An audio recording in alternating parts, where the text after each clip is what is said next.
All right, good afternoon. Welcome to the 12 News Connected Desk. I'm Keith Grant. We've got Chief Meteorologist Ross Jansen here after working another night of tracking those storms blowing through Last central night Kansas. wind, yeah. I mean, we didn't have any late night tornadoes. Thankful for that, but some of you are finding some damage today from some wind gusts. Generally 60, 70 miles an hour were some of the highest wind reports that we had. I think officially for Wichita did just go above 70 for a little while last night. Yeah, I saw the National Weather Service reporting out at the airport 72.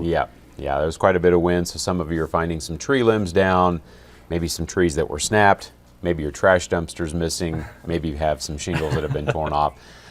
We've had our fair share of some rough weather the last couple of days. On the upside of it all, we did get some rain. These are reports out of southwest Kansas showing Satanta, that's southwest of Dodge, of about 6/10. Johnson in far western Kansas with about a quarter. Buckland had about a quarter. Liberal, about 2/10 of an inch. Now from parts of central and south central Kansas, Mount Hope had almost 2 inches of rain. Newton had an inch along with a lot of wind. Hutchinson with about an inch. The Cheney Reservoir, take note of that total there, over a half of an inch, but there are parts of the basin that had even more than that. We are seeing the lake level at Cheney come up a little bit today, and that's something that we're going to be taking a closer look at on 12 News at 4 and 5 later this afternoon. But it's nice to see that, yes, we did get some rain. Gypsum up by Salina had a third. Salina itself, not much rain there. And the highest wind reports around Wichita, just above 70 miles an hour officially for the city. You see Augusta was 66, 63 from El Dorado. Joubert Airport had 61. What's interesting, Keith, is we had these storms that came through last night, and then once that kind of settled down, there was a low pressure system that kind of swirled over the area and led to some of those higher wind speeds that we're showcasing there. The wind is still very much a factor this afternoon out of the northwest. We have wind speeds between about 20 and 35 miles an hour. You'll be happy to know it's going down tonight. Look at 10 o'clock this evening, the wind speeds. We're getting cheers and applause. Yes, I am. Yeah, from our in-house audience. Wind speeds are under 10 coming up later tonight. And then if we look ahead to tomorrow, wind speeds are going to be under 15. So a really nice day for your Wednesday, a much better hair day on the way. What we do need, though, is more rain. We'd like to get some rain without the severe weather, and I think that is a possibility this Memorial Day weekend. And we will not complain if it rains all Memorial Day weekend. I know it's a 3-day weekend, and some of you like to get outside. Exactly. But the rest of us are all tired of dealing with drought. Exactly. We do need the rain. You need something to go out to if you're going to head to the lake. Yeah, I mean, if we're going to have boating season this year, we need some water in Cheney Lake. El Dorado's, of course, in a lot better shape, but it looks like it could be a stretch of rain opportunities from Friday through about Sunday. And coming up tonight on 12 News, we'll kind of highlight and break down the timing of all of this, and maybe, if we're feeling like confidence is there, give you a first look at how much rain we could see. All right, perfect. Thank you, Ross. We'll be right back after the break.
All right, welcome back to the 12 News Connected Desk here at 2 o'clock now, 2:08.